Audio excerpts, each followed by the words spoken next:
On a commencé par leur présenter le jeu, donc ça a été très ludique et ils ont tout de suite adhéré. Donc ils ont été très contents de faire un projet avec peut-être une récompense à la fin, donc ils étaient extrêmement motivés. On a l'habitude, nous, dans nos écoles, de fonctionner par projet.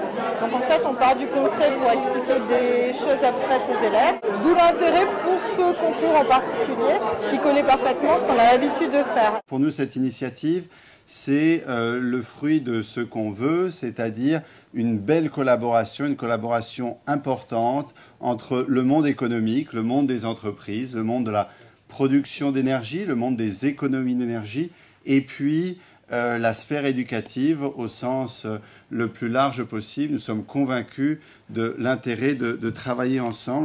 On travaille d'équipe avec 3 collègues différents. On a essayé de mettre en place différentes actions qui nous permettaient de répondre un petit peu au cahier des charges du projet et puis de fédérer un peu les élèves autour de ça et puis d'aller voir les notions qui nous étaient importantes pour nous de comprendre et puis de relier au programme d'enseignement. C'est notre professeur de physique-chimie qui a voulu nous inscrire au concours.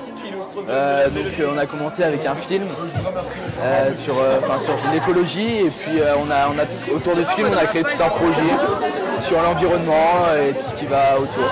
On s'est vraiment investi dans notre classe. Ils ont travaillé sur cette économie d'énergie.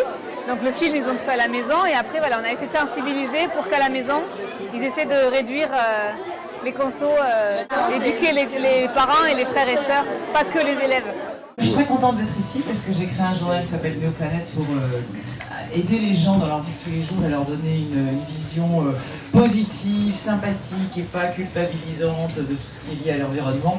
Et j'ai bien retrouvé cet état d'esprit dans vos projets. J'aimerais vous dire bravo, parce qu'on est dans une civilisation, une société où tout est négatif, tout est mauvais, il y a des mauvaises nouvelles.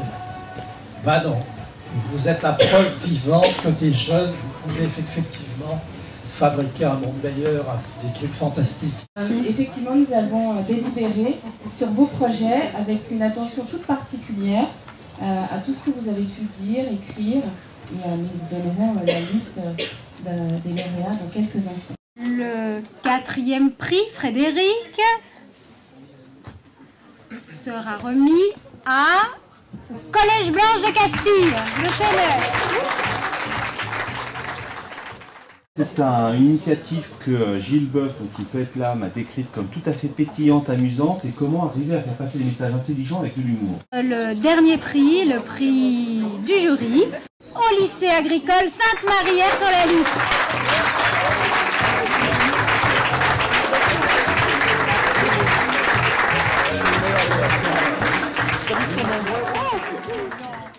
Premier.